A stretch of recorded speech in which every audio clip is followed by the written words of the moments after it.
Good afternoon, everyone. It's my pleasure to welcome you to the Chamber's 105th annual meeting. We are so excited to have everyone with us today, but we're really looking forward to being together in person for next year's event.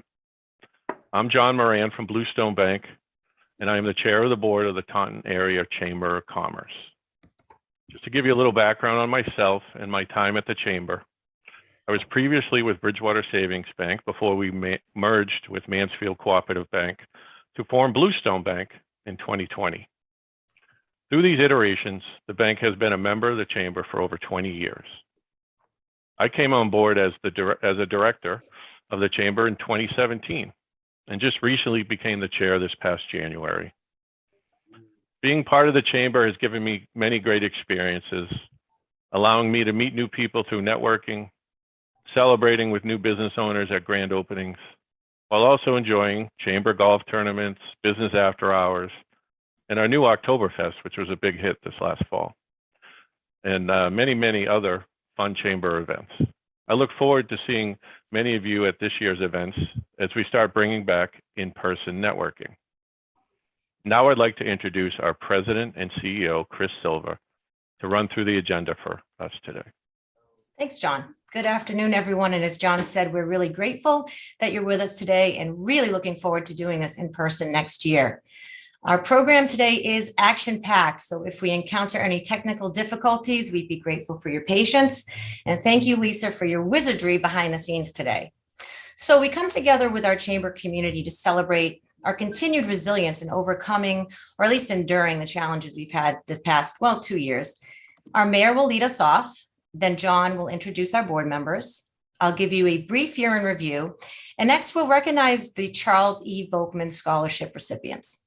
Following that, our keynote speaker, Dave Wedge, will talk about his journalism journey from the Taunton Gazette to the New York Times bestseller list. And finally, with great pride, we will honor our Educator of the Year and Business Award recipients. But before we begin, I'd like to thank our sponsors. Gold sponsors, Mechanics Bank, Morton Hospital, and General Dynamics.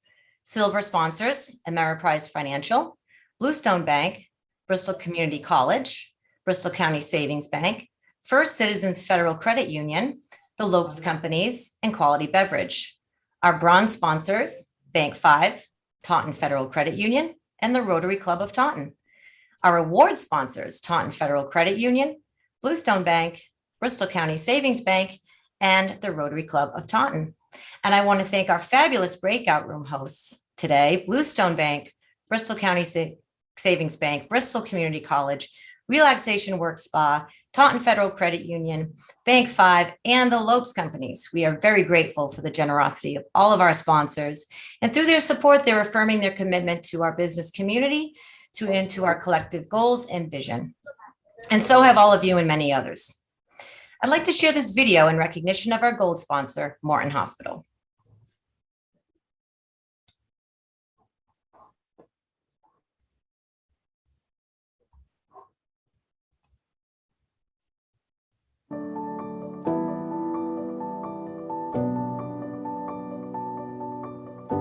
At Student Care, your health and safety are our top priority. We know that many of you have delayed care, but we want you to know that we are safe and ready, with all of the necessary measures in place to ensure you receive high-quality care in a safe environment. So please, whether it be an elective procedure or regular appointment, don't put off your medical care. Our clinics are open.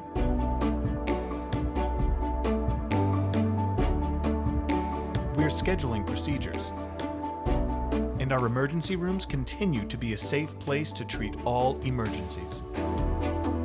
It's time to focus on your wellness with confidence and without fear. At Stewart Healthcare, we are safe and ready to care for you and your family.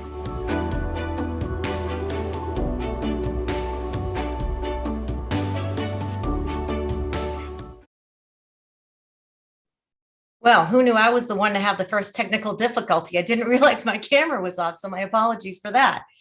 I want to take a pause here because I just want to allow our state representative, Carol Doherty, to say a quick hello. I know she's in the middle of roll call and I think can't spend much time with us. So I'm going to turn it over to Carol. Oh, thank you very much. It's appreciated that you are taking time out of your very carefully planned and exciting agenda to have me say hello from my office. We are in the last day of budget deliberations. They've been long but very exciting, and just took the roll and waiting to vote on one of our what we call a consolidated amendment. So I really do want to get up to the chamber. My aide Matthew O'Brien will read the citations to Trookies and the Boys Club and to the Educator of the Year as well. And I'm so sorry I can't stay with you for the entire time that you're here today at your annual meeting. I know how important a milestone this is for you, and I wish you all the best. And please know that I am your partner and your supporter, and reach out to me at any time for almost anything that comes to your mind. So thanks very much, Lisa. I appreciate it, and all the best to you. So I'm going to sign off, and thank you. Matthew's still here, so thanks. Thank you so much, Carol, for taking the time to speak with us today. We really appreciate that. Through the sustained commitment of our members, you're demonstrating your belief in and dedication to a thriving Greater Taunton community as well. Here is a list of businesses who joined the Chamber in 2021 and are returning members. Through a uniquely challenging time, this is a testament to your trust in us and in our collective membership to support, encourage, and celebrate each other. With great appreciation and pride, we recognize our new and returning members. Thank you. In addition to the mayor, we'd like to acknowledge Carol Doherty on the call briefly with us today and her aide who will take her place, and State Representative Norman Orrell. Now I'd like to invite Mayor O'Connell to say a few words. Thank you, Chris, and good afternoon, everyone. The annual meeting is something that we all look forward to, and it's really wonderful to hear how many new businesses have joined over the past year, and that the chamber is growing. If the chamber is growing and doing well, Taunton is growing and doing well, and so are some of our other surrounding communities. So that's wonderful news, and I always appreciate the opportunity to get together with everyone and socialize, which I think you guys have done a really great job at being very creative and bringing people together in different rooms and having some fun today. So thank you. Today, we really appreciate the opportunity at this annual meeting to celebrate some extraordinary people and businesses in our community. It's inspiring, and it fills us with pride to learn about the wonderful contributions of our teachers who inspire our kids, of our local businesses and organizations who are so invested in the success of our community, and of our students who excel in their academics. So I want to congratulate all of the honorees today, and also thank you for, I guess, for being you, and for all the things that you do in our community. And I'll just say a quick hello and welcome to Dave Wedge as well. It's exciting to have him here with us today. I've run across him a couple of times in my political career over the years, and I still like him. He's a very talented journalist, among other things. So we really appreciate Dave taking the time to be here with us in Taunton, and are excited to hear from him this afternoon. So I hope you all enjoy the program, and thank you, Chris and Lisa. Thank you, Mayor O'Connell. You've always been so supportive to the Chamber and our members, and we really appreciate all you do to help the business community here in Taunton. Now I'd like to take a moment to introduce the Chamber's 2022 Board of Directors. I will start with our three newest board members. If each board member would please unmute and say hello when I say your name. First, Nelson Tavares, Taunton Federal Credit Union. Good afternoon, everybody. Glad to be here. Rob Hanson from Commonwealth Alternative Care.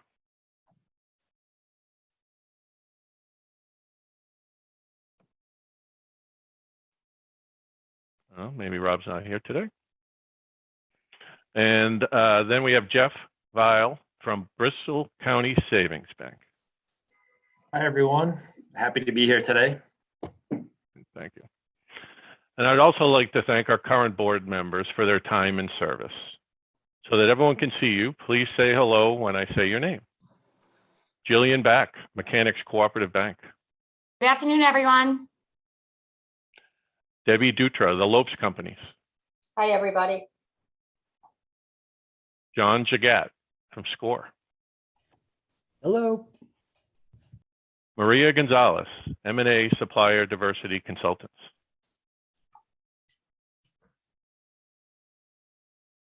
Kim Holmes, Taunton Municipal Lighting Plant. Everyone. Jen Nolan, Quality Beverage. Hi, everybody. Great to see you. Ryan Profit, Profit Law Office. Hi, everybody. April Reese, General Dynamics. Good afternoon, folks. Chris Sparks, Relaxation Work Spa. Hi, everyone. Heidi Taylor, Morton Hospital. Hi, good afternoon. Not able to join us today are the following board members: Seamus O'Connell, Bank of America. Jamie Barnes, Ameriprise Financial. And Larry Quintal, Silva Funeral Home. Now I'll ask our previous chair, Deb Dutra, to recognize some of our outgoing board members. Hi again, everybody. We have two outgoing board members we would like to recognize today. The first being David Millette from Taunton Federal Credit Union. Dave first served on the Chamber Board under Diana Sharestone's tenure. We were lucky enough to have him become part of our board again in 2016. When our treasurer at the time, Andrew P. Condon's term came to an end in 2020, I think Dave's exact words were, "I can't believe I'm saying this, but I will take over as treasurer if voted in." Good thing he didn't have a crystal ball to see what was about to hit, COVID and all that came with it. Dave certainly kept busy during this time. I also remember vividly finding out in August of 2021 that Dave was retiring from the credit union. We were all so happy for Dave, but selfishly, we were already missing him. I can't express enough how valuable to the chamber Dave was and how much we appreciated his time and dedication. I would just end with thank you, Dave. Unfortunately, he could not be with us today. And secondly, I'd also like to recognize Linda Sternfelt from Bristol County Savings Bank. Linda joined the board in 2015. She has fulfilled her 7-year term, and with that was also part of the executive board serving as our secretary. Linda has served through thick and thin. She was hands-on, contributing many hours when the exec board helped manage the chamber when we were in between presidents and CEOs. Linda, you are nothing short of top-notch. I feel blessed to have had the opportunity to get to know you personally and work so closely together during our time at the chamber. Linda, please accept this much-deserved award. Thank you, Deb. I really appreciate it. And I appreciate all the friendships that I made with the board. Thanks so much. Thank you, Dave and Linda, for all you've done for the chamber. I echo Debbie's comments. Finally, I'd like to recognize and extend our deepest gratitude to Debbie as she completes her final year on the chamber board. She came on board as a director in 2013 and became chair in 2020. In her 2 years as chair, during very challenging time, including managing the chamber through the pandemic and leading the search for a new chamber president and CEO. I can tell you, Debbie led the chamber with determination, commitment, and a lot of hard work, all while maintaining her kindness and humility. She's really one of the nicest people you will ever meet. Oh, and by the way, she was doing all this while managing her day-to-day responsibilities as treasurer of the Lopes Companies. On behalf of the board of directors, the chamber staff, we can't thank you enough, Debbie. And I look forward to seeing pictures of you within that chair on your deck with your favorite beverage this summer. Thank you, John. I was going to say, yeah, you probably all noticed the pictures of my new Adirondack chair. I had mentioned a while back to Chris and Lisa at the time that I didn't expect an outgoing chair. They're usually a nice brown wooden chair, but I figured I didn't really have room in my office. But then at our monthly board meeting Monday, I was surprised when they mentioned to me that they had a chair for me. But when I saw what it was, I was very happy and surprised. I guess they know me too well. Like John said, I will be enjoying that with a nice cold spritzer on the side. So thank you again, everybody. I really appreciate it. And I know we're limited on time, but quickly I want to say, I feel I've come a long way these last 9 years. I started out a little shy and timid, and this position has helped me to groom me into a well-rounded person. I have enjoyed interacting with all of our board members and chamber members throughout the years, and I also value the leadership I experienced with Kerry Mullen and our current leadership with Chris Silver. Chris, you are nothing short of perfection, and the chamber is in great hands with John Moran, our new chair. So now I'll turn it back over to Chris. Thank you, Debbie. You have set a very high bar for your position, and now you set a very high bar for me to live up to. And thank you for those kind words. I'd like to take this opportunity to introduce you to our new staff member here at the Chamber. We're very excited to welcome our membership coordinator, Elizabeth Lebrecq. You can say hi, Liz. Hi, good afternoon. So happy to be here and to be a part of the Chamber team. Thank you. We're happy to have you join the team. Now that I have a full year and a half with the Chamber, I can honestly say every day I still learn something new, and that's exciting. A recap of our year's activities is in your program and shown here, so I won't go into a lot of detail, but I want to hit some highlights. We created a quarterly Q&A series that features local and state officials and topics of interest to our members. Chamber Chat, our fun and informal virtual networking group with trivia and prizes. The Young Professionals Group informational series, the TACC Nonprofit Network, and our Latino Business Series. Stay tuned for the HR resource group. It's already popular. We just launched it. A few months ago, we launched the Business for Business program, in which members can sponsor a one-year membership for another business or nonprofit in the community. And so far, we've had 6 new members sponsored. Despite the continued COVID challenges, it was a fantastic year for our golf tournaments. Both were sold out for the first time. And let's not forget our newest event, the sold out Oktoberfest. What a fantastic night. Save the date, it's October 5th this year. In the fall, our board of directors participated in a strategic planning retreat. And through this effort, we identified priorities and goals for the Chamber over the next several years. We created 4 working teams who are focusing on these specific goals. Our board members are active and engaged and committed to the success of our Chamber community, and I'm very grateful for their leadership and support. The year ahead looks bright. We are entering into it enthusiastically with an inspired commitment to our members and our community. Now, I'd like to introduce Rich Volkmann, who will announce this year's recipients of the scholarship named for his father, Charles E. Volkmann. Well, welcome. It's great to see everyone. It's certainly my pleasure to announce this year's scholarship winners. This year is no different than past years. The applications are absolutely astounding. To see what these students are involved in is amazing. To read about their achievements, their recommendation letters, and their future goals are certainly encouraging to see for these young people.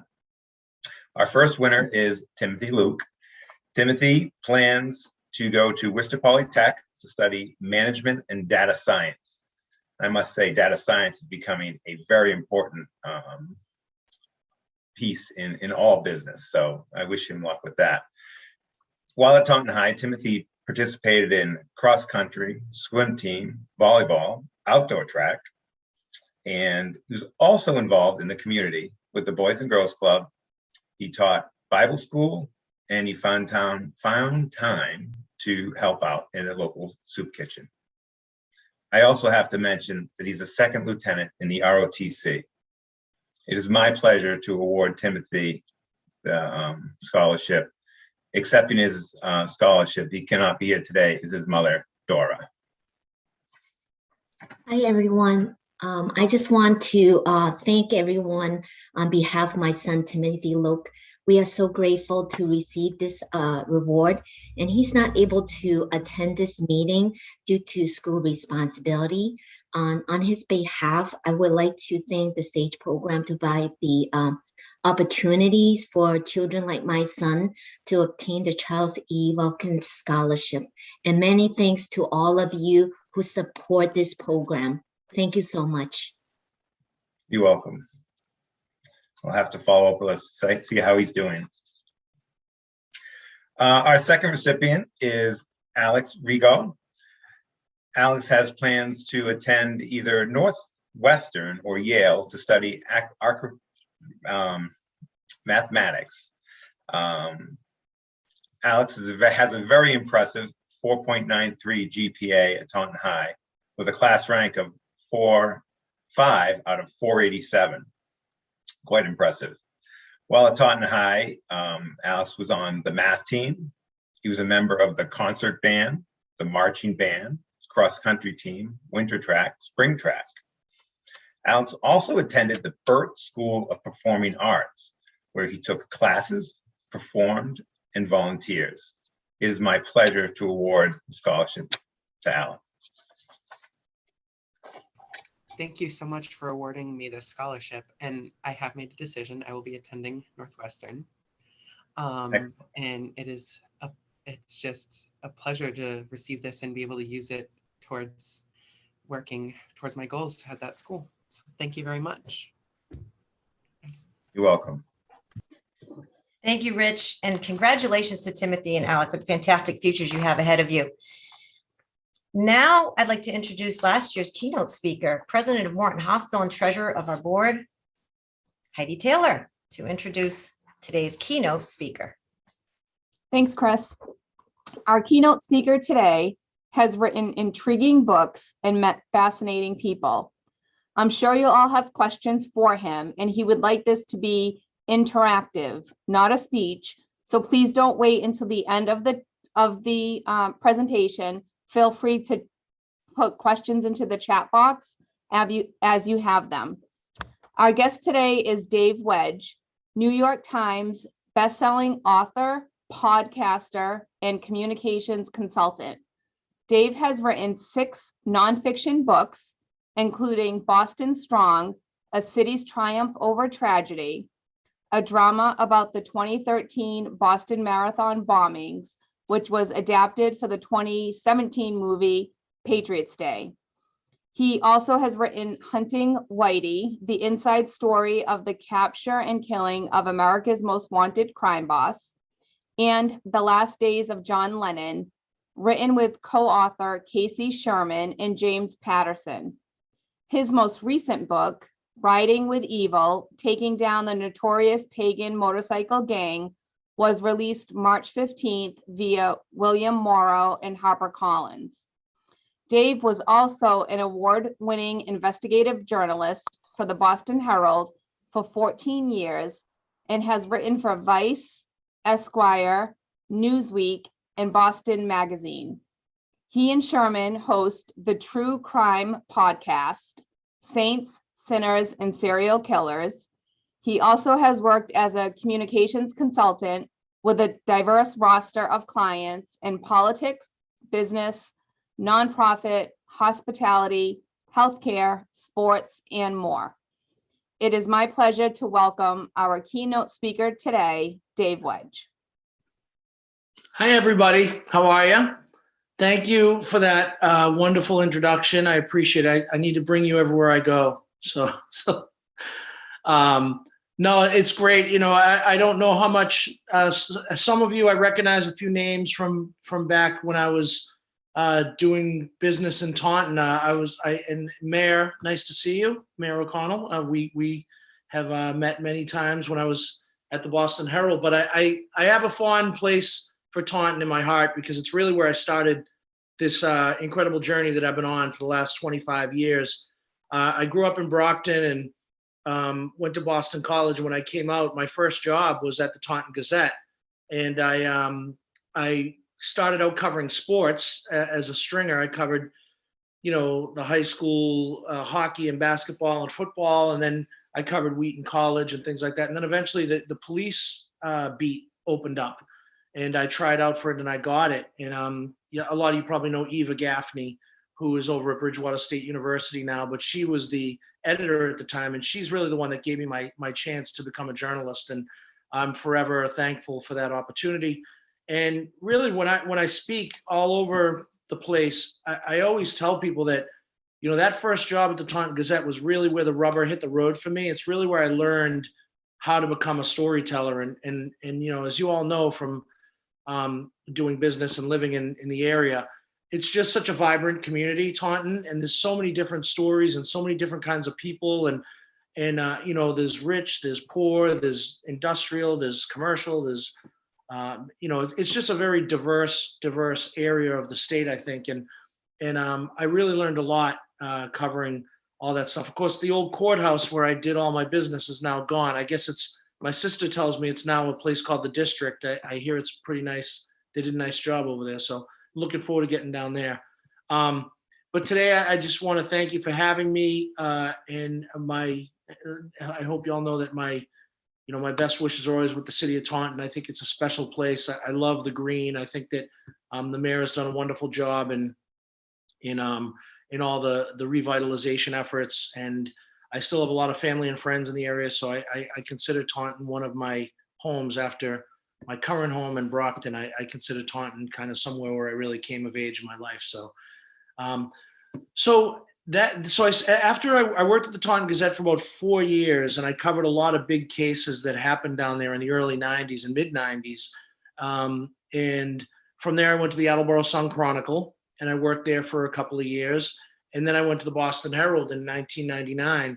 And at the Herald, I was kind of thrown right into the mix of, general assignment reporters. And back then in 1999, as some of the older folks remember, there was no cell phones, there was no internet, certainly no smartphones. So everything was kind of hit the streets and get the story. So I'm glad that I learned how to report that way. And then I kind of adapted as things changed. So the first big story I was thrown into was the Worcester cold storage fire out in Worcester, where 6 firefighters were killed. And I had just come from the Attleboro Sun Chronicle. It was like my second or third week on the job. And all of a sudden I'm covering this huge national story, competing against, the Boston Globe and CNN and the Washington Post, and everyone was in town. And back then, again, before the internet and Twitter and all that stuff, the media really competed. And it was something where, it was kind of a very intense sort of competitive situation where you had to really do your job well so that you got the story and weren't kind of embarrassed by other media outlets. So there was a lot of pressure to get into, but it also taught me how to work fast and how to also work smarter and accurate and build sources. And it's that those early days of my reporting career really, to me, have helped me to become the author that I am today. And it's why I think I'm able to get some of the stories that I get that maybe other people haven't gotten over the years. But so I stayed at the Herald for 14 years. I covered 9/11. I was sent down there that morning after the first plane hit. I spent a couple of weeks at Ground Zero covering that. And then I covered another big story I covered that a lot of folks in Taunton probably are familiar with, or maybe have a connection to, was the station fire down in West Warwick, Rhode Island. And that was a huge, huge story that I covered for a long time. I did a lot of the investigative work on that, kind of digging into what happened down there and how it happened. And then I continued covering all sorts of different crime, and I kind of started getting pulled into politics a little bit. And again, at the Boston Herald in the early 2000s, there was a lot of, as you can imagine, there's a lot of shock and awe. There's a lot of serial killers and terror attacks and all sorts of stuff. So I got a little burned out, so I started covering politics for a while. And I ended up becoming the City Hall bureau chief, and then I was the State House bureau chief, and then I covered a couple of presidential elections. I covered, we had the Democratic National Convention in Boston in 2004, so I was a part of that team. And then I covered the 2008 election in 2012, and I actually traveled with Governor Romney in 2012 for a little while when he was running against President Obama. And then from there, after that, I came back and I went back to Boston City Hall. And by that time, the newspaper was shrinking, and a lot of staff contrition that wasn't, replaced, and a lot of layoffs, cuts. And so you really every day covered something different, which was exciting and fun, but sometimes it was overwhelming. So in 2013, on April 15th, I was the City Hall bureau chief when the bombs went off at the finish line on the marathon. And I was supposed to just be having a meeting that day, but obviously I was pulled right into the coverage, and I kind of led the Herald's coverage of that whole terror attack in Boston. And that ended up becoming my first book. I left the Herald shortly after that, and I wrote that book called Boston Strong with my co-author, Casey Sherman, who some of you probably know. Casey was a producer at Channel 4, and he wrote a book called The Finest Hours, which was about a famous Coast Guard rescue down in Chatham in 1953. And it was turned into a Disney movie with Casey Affleck and Chris Pine. Did very well. If you haven't seen it, I highly recommend it. It's a really fun kind of family movie that everyone can watch in the family. So Casey and I wrote Boston Strong, and it became right behind me here, Patriots Day, the Mark Wahlberg film. And we were consultants on that script, and we worked with the director, Pete Berg, and the act. We worked with Mark a little bit, and all the producers. And it was one of those experiences in my life where it was, I'm very proud of it, and I think they did a good job with the movie. And we became good friends with a lot of the survivors of the bombings, and they were all okay with it. They thought that the movie was well done. It wasn't exploitative, and that was my big concern. But it's also, if people are like, oh, that's cool, you get to work with Mark Wahlberg and all this stuff. And it was, but I wish I'd written Star Wars instead. I wish I wrote something a little more, that it didn't have to be that. But it is I think it's an important story to tell. And if you haven't seen it, you might really like the movie, but the book's better. They always say that the book's better than the movie. Well, I tend to believe that, but they did do a good job in the movie. But from there, we went and we wrote a book about a guy named Pete Frates that started the Ice Bucket Challenge. He was a Boston College baseball player who got ALS and started the incredible Ice Bucket Challenge. It raised $250 million for ALS research. And to this day, it's the biggest viral philanthropy effort in history still. Pete passed away a couple of years, but that was an exciting project. And from there, we then did a book about Deflategate. It was called 12, and it was kind of the story of Tom Brady's journey through Deflategate and that whole kind of courtroom thriller that was. And it's not really a sports book. It's more, like I said, it's more of a courtroom thriller, but that one was a lot of fun too. And I covered the Patriots a little bit at the Herald, some of the Super Bowls and stuff. So that was a nice change of pace from terrorism and crime. But then back to the crime, we did in 2020, we did this book right here, Hunting Whitey. It's the inside story of the capture and killing of America's most wanted crime boss. And, I covered the Whitey Bulger case off and on over the years. I was there when they dug up some of the bodies in Dorchester in the early 2000s. I covered different court cases over the years when some of them would go on trial, Martirano and some of those guys. I never really wanted to write a Whitey Bulger book, but then he was murdered in prison in 2018. And our agent said, you guys are kind of the Boston story guys. Someone's going to write the end of the story. So why don't you guys write it? So we did. And that book unfortunately came out right as the pandemic was starting. It came out in May of 2020. So it was kind of a weird time for everybody. And the bookstores were closed, so it was strange. But it's if you're into the Whitey Bulger stuff, it's the end of the story. We tell the story of how he was captured, what happened to him in prison, and ultimately how he was killed. And kind of ends the whole sordid saga. But it's not a recap of all the blood and guts from the early days of Whitey Bulger's killing spree. We tell enough of that so you understand what's going on, but it's more about the people who caught him and how that happened. So that was a fun book to do. And then after that, we did this one, The Last Days of John Lennon with James Patterson. And basically what, excuse me, what happened there was, Patterson hires writers to work with all the time, and we collaborated and we came up with this idea to go back and reinvestigate the John Lennon murder. It was the 40th anniversary. I remember it. I was 10 years old when John Lennon was killed, and, certainly was something that I'll always remember. And it was an honor and a privilege to do that book. We got to re-interview pretty much everyone that was connected to the case that was alive. So we went down to New York and we met with witnesses and the police officers and the judge and the attorneys for Mark David Chapman, pulled all those old case files. So that was an incredible journey, and it's all laid out in that book, which if you're a Beatles fan or a true crime fan, it's a really fun one. And obviously James Patterson is one of the best in the world. So that was that. And then my new one that just came out in March is called Riding with Evil, this one here, and it's taking down the notorious pagan motorcycle gang. And I wrote it with a guy named Ken Croak, who was an ATF agent. He was actually based in Bridgewater. And I knew Ken. We used to play hockey together in the mornings in Bridgewater, and I kind of knew who he was. And after we had finished the Whitey Bulger book, one of the ATF guys called me.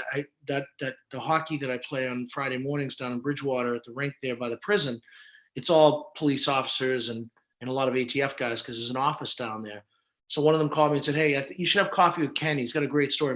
Might be something for you." So, as a writer, I get that call a lot, and it's always the time that you don't take the call or take the meeting that you miss something awesome. So I went and I met with Ken, and I'm glad I did. We sat down and had coffee at the Dunkin' Donuts there at the Middleborough Rotary. And within 15, 20 minutes, my jaw was on the floor. And I was like, I cannot believe this story. This is crazy. And I said, Ken, I think we've got a book here. And we started a relationship, and we worked on it for 2 years, and it just came out in March, and it's doing very well. It's a lot of fun. If you don't know a lot about the biker culture, I certainly learned a lot. The Pagans are a pretty violent group. They're the rivals of the Hells Angels. And the story is really about, it's a true crime story, but it's really more of a psychological thriller. It's more about Ken's journey of going undercover for 2 years while his wife and his 3 daughters are back home in Massachusetts. And he goes down to New York and lives there for 2 years undercover with these guys, basically trying to build the case. And I don't want to spoil it for you, but the good guys win. So,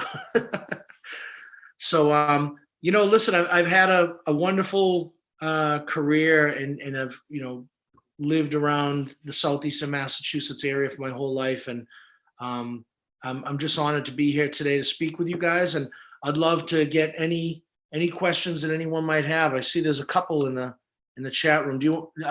Chris, do you want me to just kind of read these, or? Yeah, that'd be great, Dave. Thank you. Cool. So this one is from Kathy. She says, with the pagan motorcycle gang, do you have to wait until everyone's prosecuted before writing the book? You don't, but in this case, they all had been, because the case actually happened in 2010, 2011. Actually went from 2008 to about 2010, and then the prosecutions were in 2011 and beyond. So by the time, we wrote the book, they had all already been adjudicated. Between them all, there was more than 20 pagans that were convicted in a federal racketeering case, hundreds of years of prison between them all, over 100 years, between all the sentences handed out to these guys. But subsequently, those cases have spawned other investigations, and the work that Ken did while he was undercover for those 2 years, new investigations opened up, and there's been further sweeps and prosecutions since. So the work he did was really, first of all, was unprecedented. I kind of failed to mention he's the only cop to ever infiltrate this gang. Their MO had been that they had never been infiltrated by law enforcement. So just getting in alone was a huge deal, but he became a patched member and he lived with them. He actually became Sergeant at Arms, which is the number 3 in the chapter. And he was right there with all the top guys. So he took down a lot of really dangerous guys. So that was a fun book to do. Jay says, as an old school former reporter myself, this is great stuff. Thank you, David. Now I have to read that Lennon book. Appreciate that. Jay, thanks for that. And then John says, Dave, do you think Brady was actively involved in Deflategate? So yeah, this is a question I get all the time, and I think that, you know, the report summed it up. Like, Brady basically gave them the balls and said, "Here's how I like them." I don't think he knew that they were underinflating them beyond the regulations. I think he just didn't care. He's like, "This is how I like them. Make them like that." And I think that really the message of the book is that this was something that had never been checked before, and it was really just a ruse to hammer the Patriots, is what it was. It was a power play by Roger Goodell to assert his control over the league. And, you know, what better way to do that than to smear, you know, the league's biggest star and the most, you know, successful owner, really put everyone in their place. So, but do I think Brady's totally innocent? Like, no, I think he knew that there's probably, you know, maybe there was an equipment violation, maybe it wasn't. Again, I don't think he really cared that much, because that's what it should have been, an equipment violation and a fine. It never should have risen to the level it did, which it wound up in, you know, federal court, which is crazy. And that's why the book it's almost absurd, the book, the way it reads. It's a really fun one if you're into that stuff. Heidi, Kathy says, incredible story. I think you're talking about the Pagans. And Heidi says, are they going to make it into a movie? I hope so. We're actually working on something now. Could be a series, could be a film. Right now, Hollywood's a really weird place, and a lot of things that used to be movies are now series, and vice versa. So, but we have a couple of things in the works, so we're hoping to announce something soon. But it'll definitely make a great movie or series. We know that. So we just got to figure out who can play a 6'4", 250-pound, bald, goateed biker that goes undercover. So if anyone knows anyone. Let's see. Kathy says, what's next? What's next? Good question also. So we're working on, you know, I'm still doing a lot of press for this book, obviously, like book signings, things like that. We're working on a movie on it, hopefully, or the TV series. I am starting work on another book right now. I'm writing with two other guys, actually. If anyone is into music, if you know a band called Eve 6, they sing the Heart in a Blender song. It's like a famous 90s, like kind of one-hit wonder thing. Well, the lead singer is a guy named Max Collins, and he's become this huge star on Twitter now. And he was only 17 when he wrote that song and got his first record contract. And he became this massive rock star playing Lollapalooza and all this stuff when he was like a teenager. And as you might imagine, he couldn't handle it very well. And the industry kind of chewed him up and spit him out. He became a really bad addict and an alcoholic, and kind of had a really hard time. And then he got clean and turned his life around, and now he's a huge star again. He's back out on the road. So it's kind of his story of a rise, fall, rise again. So that's going to be a fun one. I'm writing that now with another journalist that I've done some work with in the past. So I'm always doing something. Dave, this will be our last question, just to keep us on track. Thank you, Dave. Sure, perfect. Last question, guys. This is from Jay. Let's go back a bit. The Station nightclub fire. How much blame should the owners have had? That's a great question too, Jay. And as a journalist, you're on to it. You know, apologies if anyone's friends with the Dudarians, but you know, I investigated those guys very thoroughly, and I investigated the case very thoroughly, and they definitely bore a lot of responsibility. There was a lot of corners that were cut. I also think the town bore a lot of responsibility for, you know, lax inspections or kind of even I would even go so far as to say that the inspections were shoddy and not thorough at all. So there's a lot of blame to go around, but ultimately, you know, the band decided to light off those fireworks inside, and it was really just a terrible, perfect storm of tragedy, and very sad story. But I think a lot of lessons were learned, sadly, out of it. You know, so. But everyone, thank you so much, and Mayor, keep Taunton going. And if you see my friend Mayor Sullivan from Brockton, make sure you tell him we're friends. And I'm always rooting for Taunton. So if there's anything I can do for anybody, Chris has my contact info, and if any of you want me to speak somewhere or you have an event or something, feel free to ask. Thanks, Dave. I feel like we could spend the whole hour just chatting with you. So I appreciate you taking your time, especially during, your book launch and signings, I'm sure. So thank you so much, Dave. No, I'm happy to do it. Thanks to you all. Have a great day. Thank you. Now, I would like to introduce Barbara Zendes, Dean of the Taunton Center at BCC, President of the Rotary Club of Taunton, to introduce our very first Educator of the Year recipient. Thank you, Chris. The Educator of the Year is a new chamber award. Anyone can nominate a candidate, parents, students, or colleagues, and the honoree is selected by a committee comprised of local education and community leaders. Now, to this year's honoree. Steve Kolpa is a special education teacher and head coach at Dayton Rehoboth High School. But more than that, he is, according to the school's principal, John Gould, a student-centered educator who reflects the DR difference. He went on to state, a spectrum of students have benefited from Mr. Kolpa's efforts. He advises and manages students who are struggling and has the capacity to de-escalate students who are having a hard time managing their day. He shepherds students to display good work habits and pursue their academic goals by supporting them and, most of all, listening to them. He is available before and after the school day. He routinely arrives at 6 a.m. and doesn't depart until well after 4 p.m. In addition to his role as coach, he partners with students to help them ascertain jobs and embrace volunteer opportunities such as local soup kitchen. He is respected and well-liked by students and faculty alike. While currently the head baseball coach, Steve was the head boys soccer coach for 20 years and received the Boys Soccer Coach of the Year from the Taunton Gazette in 2020. He is the owner-manager of Silver City Baseball Club, a nonprofit team with local high school players, and has organized and ran Pride Inc.'s Clamboyle fundraiser for 7 years. On behalf of the Taunton Area Chamber Board of Trustees, it is my pleasure to award the Educator of the Year Award to Steve Kolpa.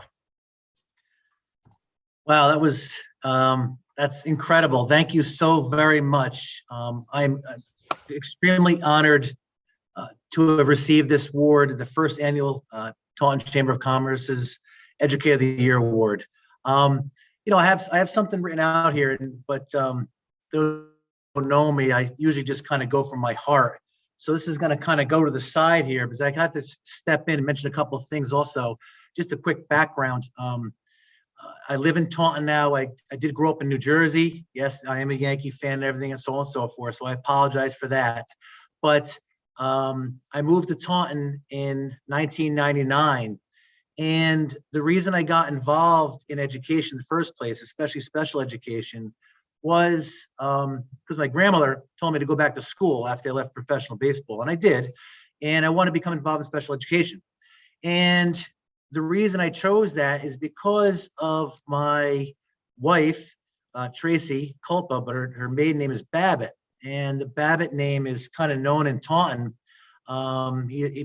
Jeffrey is my brother-in-law, Jeffrey Babbitt, who works over at Pride.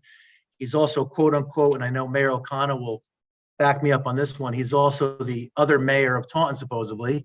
But I did get involved in that. That was my reason. My background was really dealing with intellectually disabled students.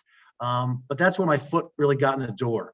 And from there, I just applied in 1999 to Dayton Rehoboth, and I've been here for the last 22 years, and I absolutely love being here. As I said, I do live in Taunton. I love the Taunton area. I love being part of Taunton.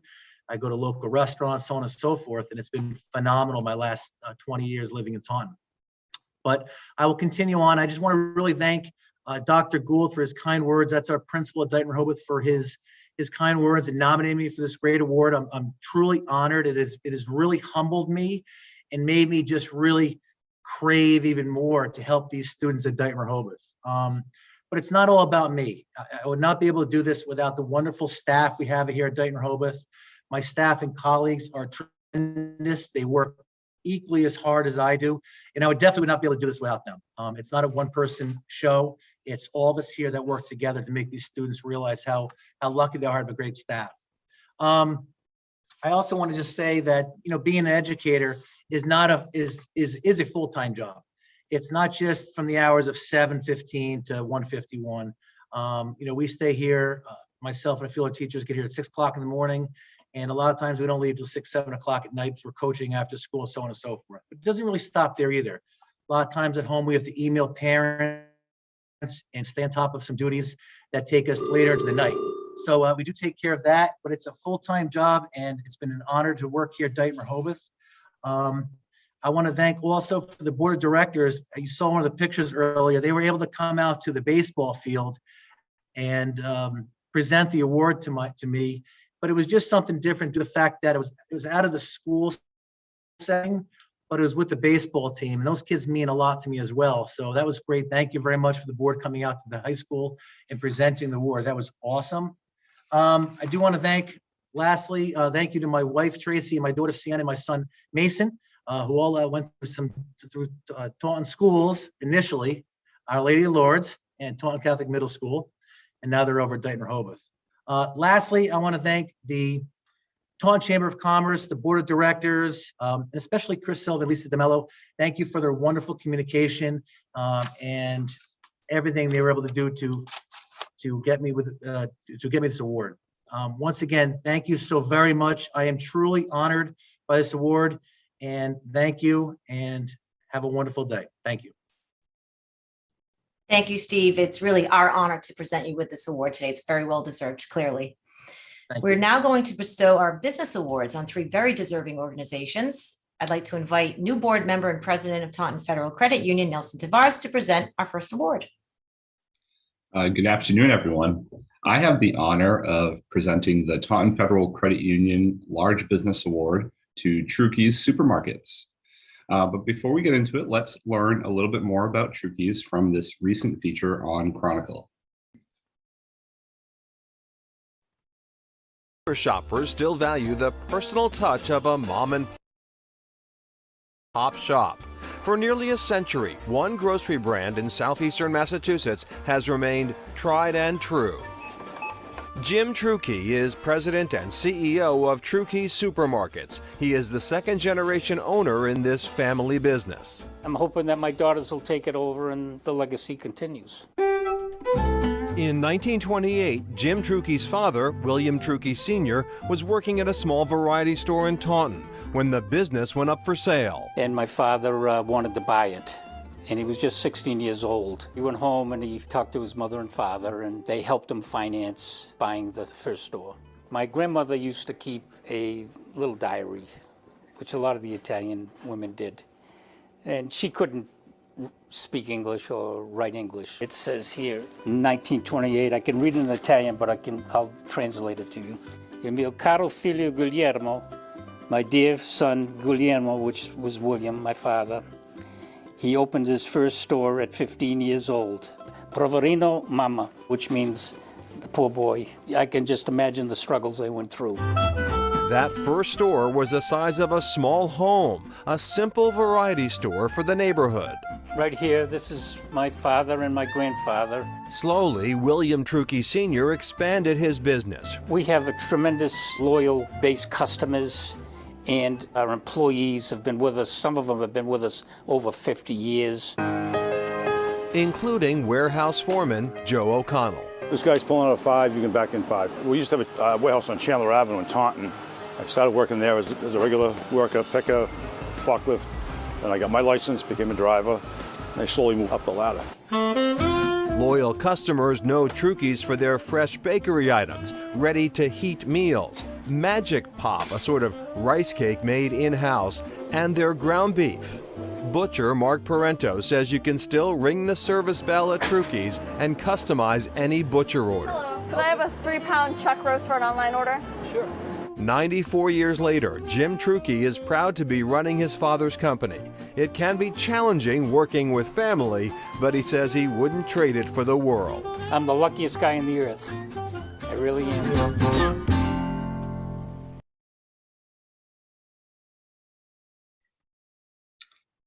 Truckey's is also a generous benefactor to our local communities. Their annual Stuff the Bus food drive benefits food pantries in all towns where Truckey's operates.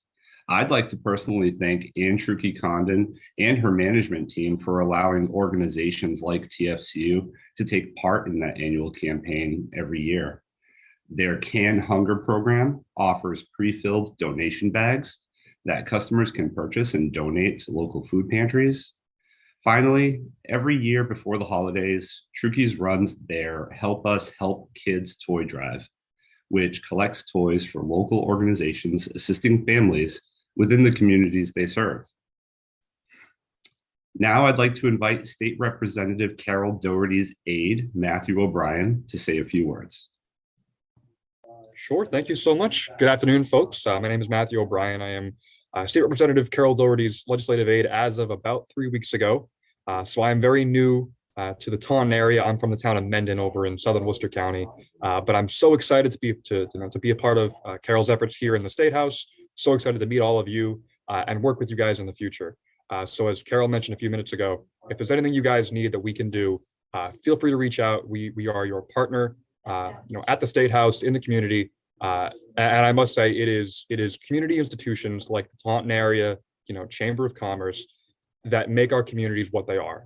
It is the consortiums of local business owners, civic leaders, and all these great folks that come together to make cities like Taunton what they are. Taunton itself and all across Massachusetts. So I'm excited. I have 2 citations that I am going to present today on behalf of my boss, Representative Doherty, and one citation on behalf of Representative Patricia Haddad. So I will start here with the Educator of the Year for Mr. Stephen Kulpa. So I'll read out the citation and we'll go from there. So here it says, the House of Representatives and the Commonwealth of Massachusetts. Be it hereby known to all that the Massachusetts House of Representatives offers its sincerest congratulations to Stephen Kulpa in recognition of receiving the Educator of the Year award from the Taunton Area Chamber of Commerce. The entire membership extends its very best wishes and expresses the hope for future good fortune and continued success in all endeavors, given this 27th day of April, 2022, at the State House in Boston, Massachusetts, signed by the Speaker of the House, Ron Mariano, offered by Representative Patricia Haddad, and co-signed by State Representative Carol Doherty and State Representative Norman Orrell. Congratulations. The second one I have here is for playing a little game of musical chairs here. Be it hereby known to all that the Massachusetts House of Representatives offers its sincerest congratulations to Truckee Supermarket of Tremont Street in Taunton in recognition of receiving the Taunton Federal Credit Union Large Business Award from the Taunton Area Chamber of Commerce. The entire membership extends its very best wishes and expresses the hope for future good fortune and continued success in all endeavors. Offered this 27th day of April, 2022, signed by Speaker Mariano and offered by Representative Doherty and co-signed by Representatives Haddad and Orrell. And I have one more that we can circle back to in a bit. Okay, great. Well, thank you for the kind words, Matt. I'd also like to invite Josh Newell to say a few words as well. Hi, folks. I'm here on behalf of Representative Norman Orrell. Same case as the other 2 representatives. Unfortunately, it's budget week, bad timing all around, but just to echo what Matt has already said and Rep. Doherty has already said, Rep. Orrell is remorse to not be here today. Obviously, he loves to come in and interact with all of you folks, get to understand our area a little bit better and find out ways which we could be a service to you folks. So just to reiterate, if anything ever comes up, you guys know the Taunton delegation, all 3 of the representatives in the House, including Senator Pacheco's office in the Senate as well. Really a great team of legislators you guys have working and serving for you. And they are always willing to interact and get involved with you guys. If you have any particular questions about policy or anything, you know where to reach out. So I just wanted to reiterate that. I won't read verbatim the same citation that Matt just read, but just so you know, we are very fortunate to have multiple Truckee's locations in Taunton, as you folks already know, and one of them is on our end of the district as well. So just another citation for the County Street location of Truckee's, which once again, terrific addition to our community. As a local resident, I grew up in the Sonnet, and I lived in Lakeville for many years, currently live in Taunton right now. I can say that Trukey's has fed me for a very long time. My folks have always shopped there. So thank you again for your great service to this community. Well, thank you both, Matt and Josh, for your kind words and for presenting the citations to Trukey's. And now, accepting on behalf of Trukey's Supermarkets is Chief Financial Officer Ann Trukey Condon. Thank you, Nelson. It's an honor and a privilege to be accepting the Taunton Federal Credit Union Large Business Award on behalf of my family and my work family. We have exceptional people here.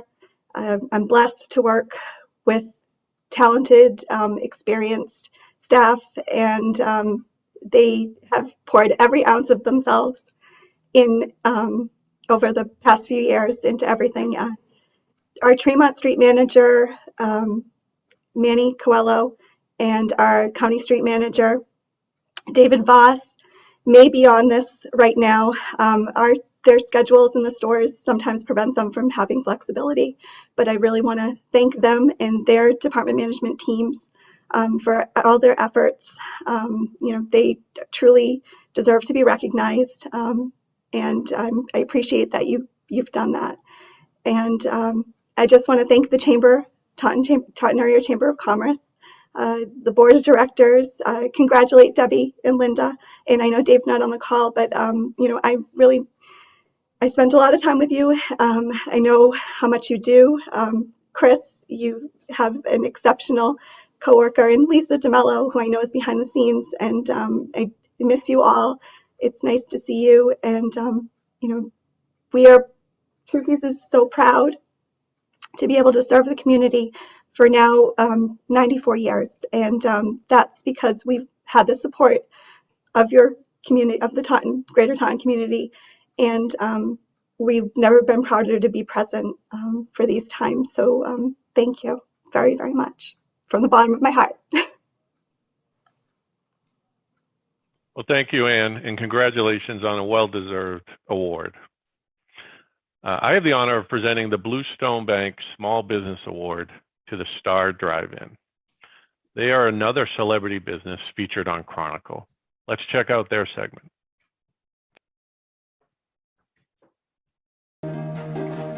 Erica Madden is a different kind of curator. The iconic part of it. Yeah. That's not going to change. Never. Not if I have anything to do with it. Madden is guardian of nostalgia at the Star Drive-In, which has been in East Taunton since 1964. I get a lot of people in now, they're in their 70s, and they tell me this was their first job. They were making ice cream here. First dates? Absolutely. Madden bought the Star in 2015 after years on the corporate side of restaurants. She renovated the place, hired 25 people, and built a whole new menu. There's very little that I don't make in-house. I pride myself on fresh ingredients, sourced locally, and delivered fresh daily. Lobster rolls, soups and stews, burgers with all the toppings, fried Oreos with puff pastry. I'm guessing by the tinfoil coming out of here, this is not a pizza. It is not a pizza. May I? You may. That is the Star seafood platter. You have your whole belly clams, sea scallops, colossal fried shrimp, famous clam cakes, 2 lobster sliders. Those would be the sweetest scallops you've ever had. They're good. Aren't they good? They're like candy. Open year-round, the Star Drive-In has movie nights and events for car and motorcycle enthusiasts. Frequent customer Henry Leal rides with the Christian Motorcycle Association. All the groups that come here get along. There's family here. It's just a great place to be. What's your go-to? Go-to? I like chowder. My customers are every walk of life. We have the blue-collar guys, we have the truck drivers, we have the families. You got the 75-plus biker gang? Yes, absolutely.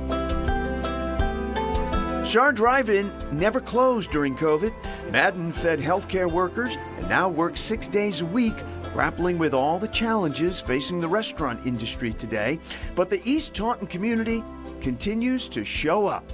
The village is real. Do you regret it? Not for 1 minute. It's the best thing I've ever, I'll start crying. I absolutely love it. It's the best thing I've ever done. Ever? Ever.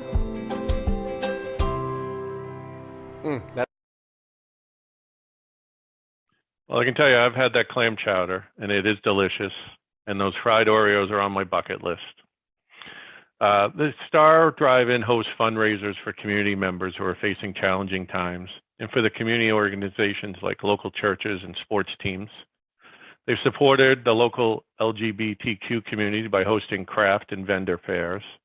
And during the pandemic, which we all know was devastating to the restaurant industry, they provided food for first responders and a free bag lunch for anyone who needed it over 6 months.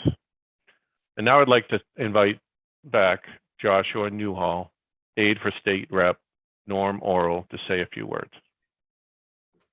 Hi again, folks. Long time no talk.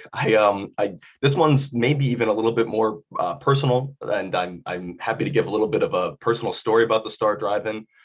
As I just mentioned a couple minutes ago, I have always lived within the area of Taunton. When I was growing up living in Assonet, because of the regional school district between Freetown and Lakeville, our sports teams were also conjoined.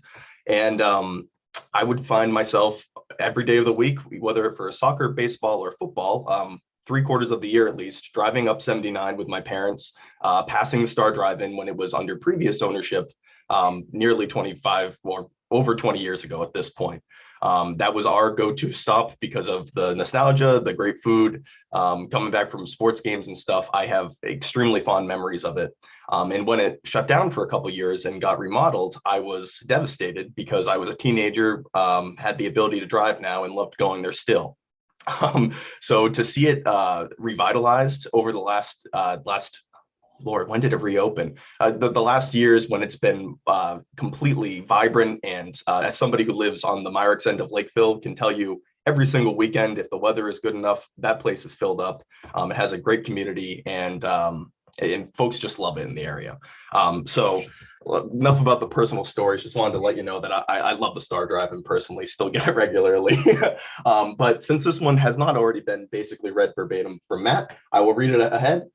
Be it hereby known to all that the Massachusetts House of Representatives offers its sincerest congratulations to the Star Drive-In in recognition of receiving the Bluestone Bank Small Business Award from the Taunton Area Chamber of Commerce. The entire membership extends its very best wishes and expresses the hope for the future fortune and continued success in all endeavors. It's signed and dated and co-signed by all of the representatives from the House. And once again, just want to offer our biggest congratulations. Very well-deserved award. Thanks again. Well, thank you, Josh. And accepting on behalf of the Star Drive-In is its owner, Erica Madden. Hi, everybody. Wow, thank you so much. I can't thank everybody enough, and congratulations to all the other recipients. As not only a business owner in the city of Taunton, I'm also a resident, and part of my mission statement has always been to give back to the community in any way that we can. Obviously, that just looked completely different during COVID. So we changed things up. We got creative. An award like this just helps motivate me. I can't thank my team enough. The challenges in the restaurant industry during COVID, I can't even begin, and I won't go into it, but my 30+ years of corporate experience never prepared me for the challenges that COVID would present to myself and my team. So I'd like to thank the Chamber, Bluestone Bank, thank you, John, and of course, my family. They've been extremely supportive. I've been out of the house. I've not been there when I was really needed. Hopefully, we can continue to give back to the community and well past when COVID is just a bad memory. So thank you again, everyone. Take care.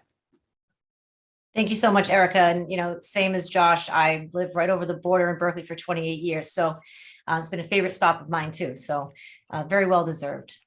So now I'd like to invite new board member for our last award, Jeff Vile from Bristol County Savings Bank.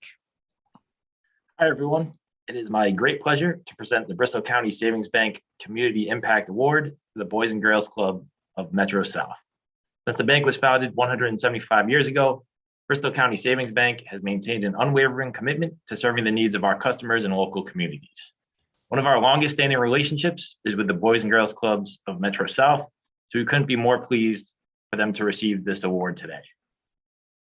Let's learn more about this fantastic organization.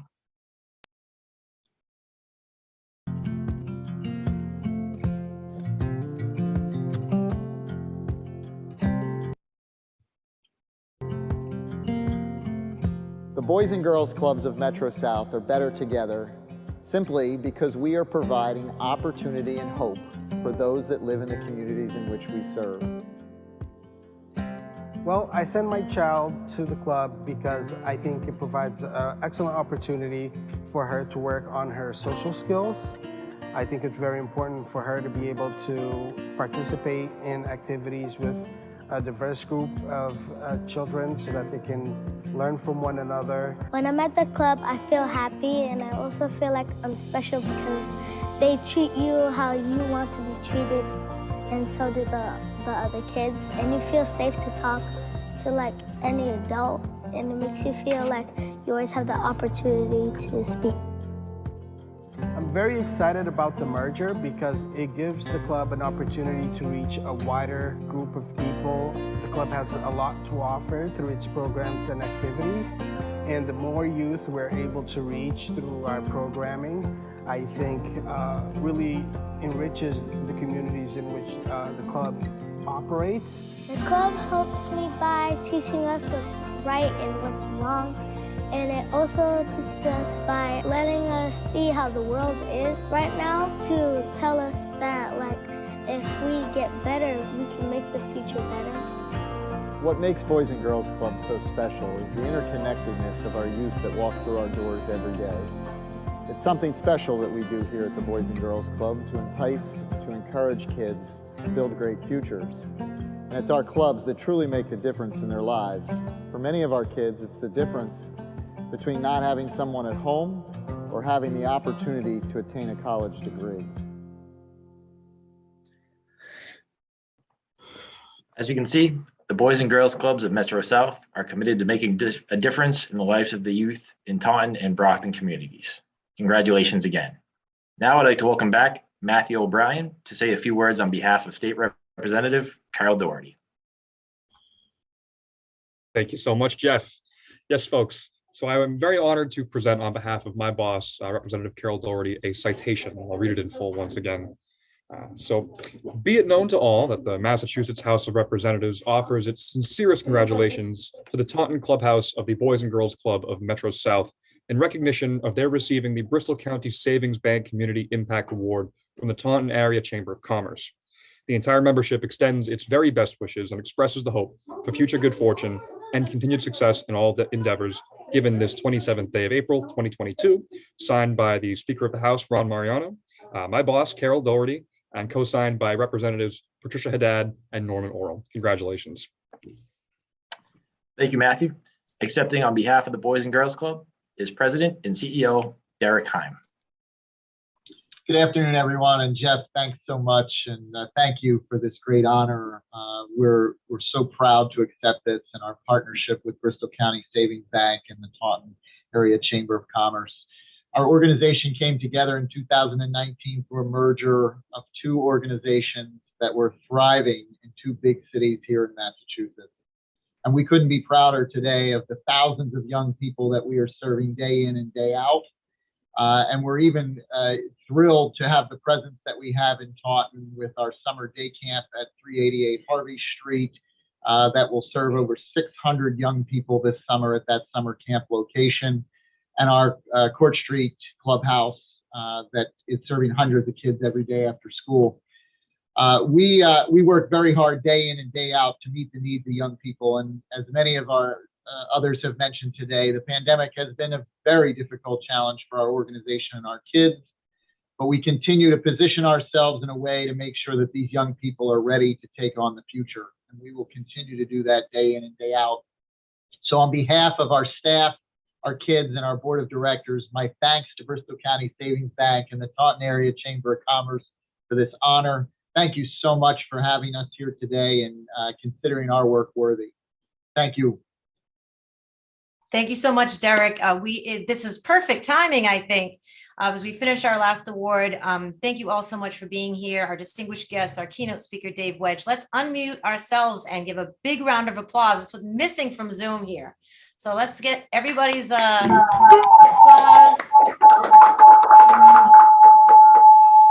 I hope we will see you at some of our upcoming events, which you'll see scrolling on your screen soon, and have a great rest of your day. Thank you so much, everybody. Thank you. Thank you.